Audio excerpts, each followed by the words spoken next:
আওয়ামী লীগের তো অস্ত্রই ছিল পুলিশ, আইনশৃঙ্খলা বাহিনী, সব পাশে ছিল র্যাব ও অন্যান্য বাহিনী। নির্বাচন তারা করতে পারতো না, অবৈধ নির্বাচন তারা দেখাতে পারতো না। মূলত নির্বাচনগুলো যেভাবে করেছে তারা, পুলিশ তারা ব্যবহার করেছে। 6 মাস আগে থেকে তারা সরকারের পক্ষ থেকে পুলিশের দায়িত্ব পালন করেছে যে কোথায় কোথায় বিরোধী রাজনৈতিক কর্মী আছে, ভোট কার্ডে কারা থাকতে পারে লিস্ট করেছে, তাদেরকে লিস্ট আগে করে রাখছিল। অনেককে মামলা টামলা দিয়েছে, নিজের গায়ে মামলা করতে হবে, এসব মামলাগুলো দিয়েছে সোজা তাদের এলাকা না থাকে, জামিন টামিন নিয়ে ভয় থাকে। তার পরবর্তী যেটা নির্বাচনের আগের দিন আগে ওই যে এজেন্ট, যেটা নির্বাচনী এজেন্ট, যেটা আমি তো ইলেকশন করছি তো মনে পড়ে, নির্বাচনী এজেন্টের লিস্টটা দিতে হয়েছে। লিস্টটা দিয়ে থানায় লিস্টটা দিতে হয়, বা ইয়েতে ইউএন অফিসে, এক্সটেনশন অফিসারে লিস্ট দিলে ওই লিস্টটা পুলিশে দিয়ে দিত তারা। তখন ওই লিস্টটা তার প্রচার করে দিত, পুলিশ নিজে অ্যারেস্ট করতো, আবার আওয়ামী লীগের লোকজনদের খবর দিত তোমরা তাই মারো, পিটাও, ধরে নিয়ে আসো। শুরুর আগে পুলিশ সপ্তাহ উপলক্ষে প্রধান উপদেষ্টার ভাষণের অংশ বিশেষ নিয়ে একটা প্রতিবেদন দেখে নেব।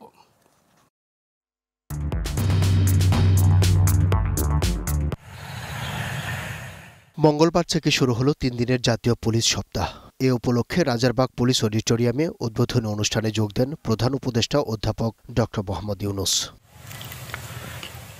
পুলিশ বাহিনীর উদ্দেশ্যে দেওয়া ভাষণে প্রধান উপদেষ্টা মনে করিয়ে দেন স্বাধীনতার গৌরবময় অধ্যায়ের পাশাপাশি জুলাই বিপ্লবে তাদের ভূমিকার কথা। বলেন, টানা 3 মেয়াদে আওয়ামী লীগ সরকার ক্ষমতায় থেকে পুলিশকে দলীয় বাহিনীতে পরিণত করেছিল। এই কারণে অনেক সৎ পুলিশ সদস্যকে মাশুল দিতে হয়েছে। স্বৈরাচারী শাসনামলের 15 বছরে দেশের পুলিশ বাহিনীকে দলীয় বাহিনীতে পরিণত করায় সমস্ত ব্যবস্থা ধ্বংস হয়ে গেছিল। স্বৈরাচারের অবৈধ অন্যায় আদেশ পালন করতে গিয়ে পুলিশ বাহিনী ব্যাপকভাবে জনরোষের মুখে পড়ে। অনেক সৎ পুলিশ সদস্যদেরও এই জন্য মাশুল দিতে হয়েছে। নারীর প্রতি যে কোনো হয়রানির ঘটনায় পুলিশের হটলাইনে ফোন করে সেবা পায় সেটি নিশ্চিতের কথা বলেন। আর আগামী জাতীয় নির্বাচনের চ্যালেঞ্জের কথা উল্লেখ করে কেউ যাতে পরিবেশ নষ্ট করতে না পারে সেই তাগাদাও দেন অধ্যাপক ইউনূস। সেই নির্বাচন যেন সুষ্ঠু ও শান্তিপূর্ণ উপায়ে অনুষ্ঠিত হয়, সেজন্য পুলিশ সদস্যদের ভূমিকা খুবই গুরুত্বপূর্ণ।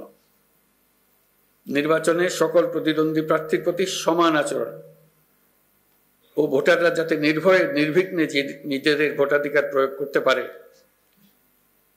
সেই পরিবেশ নিশ্চিত করা আপনাদের এবং আমাদের সর্বোচ্চ দায়িত্ব। প্রধান উপদেষ্টার আহ্বান, জনগণের অধিকার ও ন্যায় বিচার প্রতিষ্ঠায় ভূমিকা রাখতে হবে। মাঠ পর্যায়ে থেকে মানুষের মধ্যে আস্থা পুনরুদ্ধার করতে হবে, যাতে জনগণ বন্ধু ভাবতে শুরু করে পুলিশকে। আমরা জানি পুলিশ বাহিনীর সামনে নানা সীমাবদ্ধতা ও চ্যালেঞ্জ রয়েছে। অপ্রতুল জনবল, লজিস্টিক্স, পর্যাপ্ত বাজেট ইত্যাদি। কিন্তু আমাদের সবচেয়ে বড় চ্যালেঞ্জ হলো বিগত 16 বছরে পুলিশ জনগণের মধ্যে যে দূরত্ব সৃষ্টি হয়েছে সেই দূরত্ব কমিয়ে আনা, পুলিশ বাহিনীর প্রতি মানুষের আস্থা ফিরিয়ে আনা। গত বছরের 11 জানুয়ারি থেকে চলতি বছরের 28 ফেব্রুয়ারি পর্যন্ত বিশেষ অবদানের স্বীকৃতি স্বরূপ 62 জন পুলিশ সদস্য এবার বাংলাদেশ পুলিশ পদক পেয়েছেন। Abdullah Shafi, global television, Dhaka. Barrister Mahbubuddin Khokon, আপনাকে দিয়ে শুরু করি। আপনি আইন অঙ্গনের মানুষ। জননিরাপত্তা, মানুষের অধিকার, মানবাধিকার, আইনের শাসন সব কিছুর সাথে পুলিশের ভূমিকা জড়িত। গত 16 বছর পুলিশের ভূমিকা সম্পর্কে আমরা জানি, প্রধান উপদেষ্টা যেটা বলছিলেন। অভ্যুত্থানের পরে পুলিশের যে ভূমিকা এখন আমরা দেখছি, প্রথমে বলা হয়েছিল তারা ডিমোরালাইজড, তারপরে তাদেরকে সাহস জোগানোর জন্য তাদের অনেক রকমের রদবদল, অনেক কিছু করা হলো, যোগ বিয়োগ করা হলো। তারপরেও পুলিশের স্বাভাবিক ভূমিকা যেটা হওয়া উচিত, রাজনৈতিক চাপমুক্ত এবং সরকারের প্রভাবমুক্ত ভূমিকা, তেমনটা আমরা এখন পর্যন্ত দেখি না। হয়তো পরিস্থিতির কিছুটা উন্নতি হয়েছে। ফ্যাসিবাদী যুগের পুলিশ আর এখনকার পুলিশের মধ্যে নিশ্চয়ই অনেক পার্থক্য আছে। তারপরও অভ্যুত্থানের লক্ষ্য অনেকগুলোর একটি হচ্ছে মানুষের অধিকার, জননিরাপত্তা, মানবাধিকার, আরও যা কিছু নাগরিক অধিকার সব কিছু। সেসবের ক্ষেত্রে আমাদের পুলিশ এই মুহূর্তে কতটা কার্যকর ভূমিকা রাখতে পারছে? ধন্যবাদ। মাননীয় প্রধান উপদেষ্টা যেটা বলেছেন, 16 বছর পুলিশকে তারা বিভিন্নভাবে ব্যবহার করেছিল। পুলিশ ভূমিকা নিয়ে প্রশ্ন, জনরোষের সম্মুখীন হয়েছে পুলিশ, এটা মোটামুটি কারেক্ট। আর যেটা হলো আওয়ামী লীগের তো অস্ত্রই ছিল পুলিশ, আইনশৃঙ্খলা বাহিনী, সব পাশে ছিল র্যাব, অন্যান্য বাহিনী। নির্বাচন তারা করতে পারতো না, অবৈধ নির্বাচন তারা দেখাতে পারতো না। মূলত নির্বাচনগুলো যেভাবে করেছে তারা, পুলিশ তারা ব্যবহার করেছে। 6 মাস আগে থেকে তারা সরকারের পক্ষ থেকে পুলিশের দায়িত্ব পালন করেছে যে কোথায় কোথায় বিরোধী রাজনৈতিক কর্মী আছে, ভোট কার্ডে কারা থাকতে পারে লিস্ট করেছে, তাদেরকে লিস্ট আগে করে রাখছিল। অনেককে মামলা টামলা দিয়েছে, নিজের গায়ে মামলা করতে হবে, এসব মামলাগুলো দিয়েছে। সোজার তাদের এলাকা না থাকে, জামিন টামিন নিয়ে ভয় থাকে। তার পরবর্তী যেটা নির্বাচনের আগের দিন, আগে ওই যে এজেন্ট, যেটা নির্বাচনী এজেন্ট, যেটা আমি তো ইলেকশন করছি তো মনে পড়ে, নির্বাচনী এজেন্টের লিস্টটা দিতে হয়েছে। লিস্টটা দিয়ে থানায় লিস্টটা দিতে হয়, বা ইয়েতে ইউএন অফিসে, স্টেট রিটার্নিং অফিসারে লিস্ট দিলে ওই লিস্টটা পুলিশে দিয়ে দিত তারা। তখন ওই লিস্টটা তার প্রচার করে দিত, পুলিশ নিজেও অ্যারেস্ট করতো, আবার আওয়ামী লীগের লোকজনদের খবর দিত, তোমরা তাই মারো, পিটাও, ধরে নিয়ে আসো। এবং এইভাবেই চলছে। তো ফলে আর হলো পথে ঘাটে যে ভোটার আসবে সেই সুযোগও ছিল না। পুলিশ তো সাপোর্ট দেবে মানুষকে, পুলিশ সাপোর্ট না দিয়ে পুলিশ কিন্তু আরও ভিন্ন ভূমিকা ছিল। এদিকে আইনশৃঙ্খলা বাহিনীর সহায়তায় আইনশৃঙ্খলা বাহিনী এবং সরকারি কর্মকর্তারা, presiding officer, polling officer, DC, UNO সবাই সহযোগিতা কিন্তু ইলেকশনে করে তারা ইলেকশন দেখিয়েছে। সেই ইউনিয়ন কাউন্সিল নির্বাচন বলেন, তারপর পৌরসভা বলেন, উপজেলা বলেন, পার্লামেন্ট সঙ্গে করেছে। সুতরাং মূলত এই একটা আমরা কিন্তু বাংলাদেশে একটা এক্সাম্পল সৃষ্টি হলো। জনগণের নির্ভর করতে হবে, ক্ষমতা থাকতে হলে, ক্ষমতা যেতে হলে জনগণের নির্ভর করতে হবে, জনগণের সমর্থন নির্ভর করতে হবে। আইনশৃঙ্খলা বাহিনীর উপর, প্রশাসনের উপর নির্ভর করলে কিছুদিন থাকতে পারবেন, কিন্তু করুণভাবে বিদায় নিতে হবে। বাংলাদেশে এটা একদম এক্সাম্পল হয়ে গেলো। এটা হয়তো আমার দেশে না, অনেক দেশে শিক্ষণীয় হইতে হবে। এখন যেটা হলো 5ই আগস্ট পরবর্তী পুলিশের ভূমিকা, প্রথম তারা ডেফিনেটলি র্যাঙ্ক, এটা তো নতুন না, নতুন রিক্রুটমেন্ট হয়নি, আগের পুলিশটাই তো ছিল, তো ওরাই তো আপনার আছে। এখন হয়তো কিছু বাদ গেছে, কিছু ওই দিক সেদিক গেছে, কিছু গ্রামে গেছে, ইয়েতে খাগড়াছড়ি গেছে, কিছু পুলিশ লাইনে গেছে, কিছু APBN গেছে, আবার ওইখান থেকে চলে আসছে। তো খুব আগে যেটা ছিল, যেটা গত 15-16 বছর আমরা সবসময় বলতাম, এই টক শোতে বলছি যে সন্ধ্যার পরে থানাগোনা ছাত্রলীগ, যুবলীগের, আওয়ামী লীগ ক্লাব হয়ে যেত। কেউ মামলা করতে আসলো, তাদের বাধ্যবে করতে হতো, আবার গ্রেপ্তার এড়াইতে হইলো, তাদের ব্যস্ত হতো।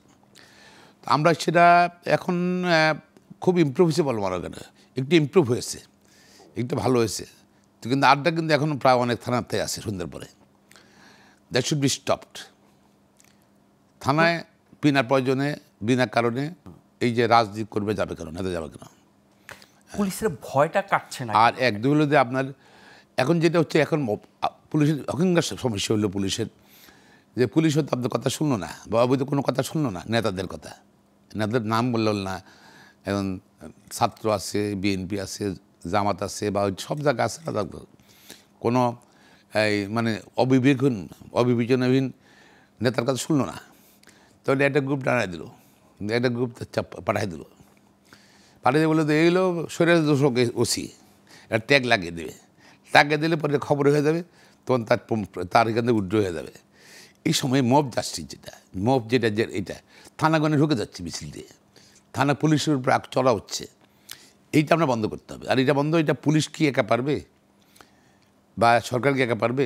আমার মনে হয় এই ব্যাপারে যদি আমরা পুলিশের ভূমিকা, সুষ্ঠু ভূমিকা চাই, পুলিশকেও সৎ হতে হবে, পুলিশের পাশাপাশি আমরা মানুষ সাপোর্ট দিতে হবে পুলিশকে। আর এখন আপনি দেখুন অনেক জায়গায় ওসি সাহেবরা কী করে, নিজেকে একটু কোনো ট্যাগ দিয়ে না লাগায়, ওই যে আন্দোলনে যারা ছিল তাদের সঙ্গে ফটো তোলে, ফেসবুকে তুলে দেয়। এটা কেমন কথা হলো? আশ্চর্য হয়ে যায় আমি। সেদিন পরে ক্রাইম করে ওসি সাহেবের কি আর সংগ্রাম থাকবে না।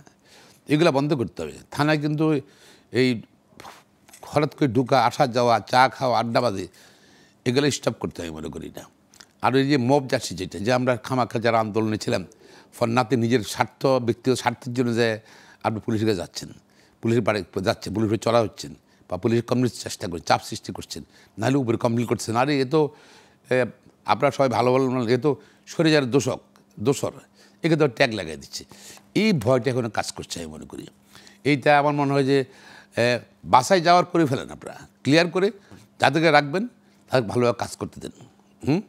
এবং যারা এইসব কথাবার্তা বলবে, ডিমোরালাইজ করার জন্য কথাবার্তা বলবে, তাদের ব্যাপারে কিন্তু you have to take action against them however he is. একটু ইমপ্রুভ হয়েছে পরিবেশটা, তবে দিস ইজ নট এনাফ। যেখানে ঢাকা শহরে সাপোজ ধরেন একটা বা রিপোর্টেড যেটা বা ভাড়া বাংলাদেশে 90% লোক কিন্তু কোনো অপরাধ ছোটোখাটো অপরাধ থানায় যায় না।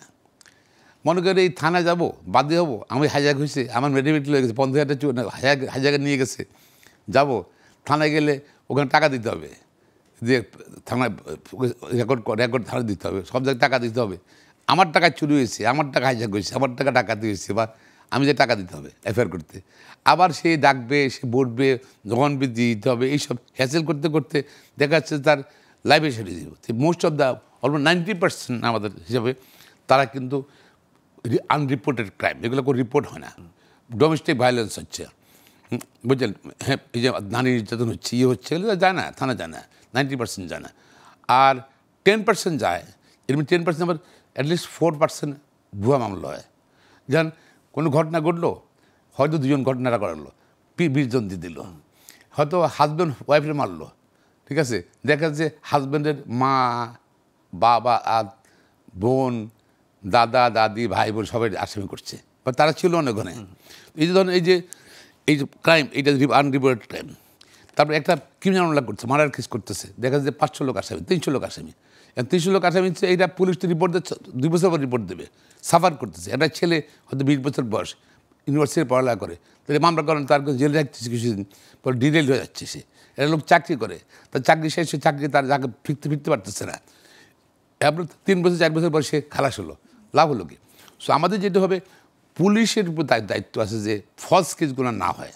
আর যদি পুলিশ মানে রাষ্ট্র যদি ম্যালিশিয়াস প্রসিকিউশন করে, রেকলেস প্রসিকিউশন করে, আমার মনে হয় আমরা we have to have criminal compensation board, অনেক দেশে আছে পৃথিবীতে, তারা হলে ঠিক আছে, এটা লোকে ফলস প্রসিকিউশন করলে, মিথ্যা আমরা তাকে জড়িত করলে, খালাস হলো, তাই রাষ্ট্র ক্ষতিপূরণ দিতে হবে তাদেরকে। এবং যে অফিসার পুলিশের উপর তদন্ত রিপোর্ট দেবে, সব বিচার নিয়ে কোনো স্টিগমা থাকতে হবে। এগুলো মনে হয় যে আমার মনে হয় ইমপ্রুভ করা উচিত, তাহলে হয়তো হয়রানি দূর হবে এবং ন্যায় বিচার ইমপ্রুভ করছে, অনেক ইমপ্রুভ করছে, আরও হওয়া দরকার। ফিরবো আপনার কাছে আবার।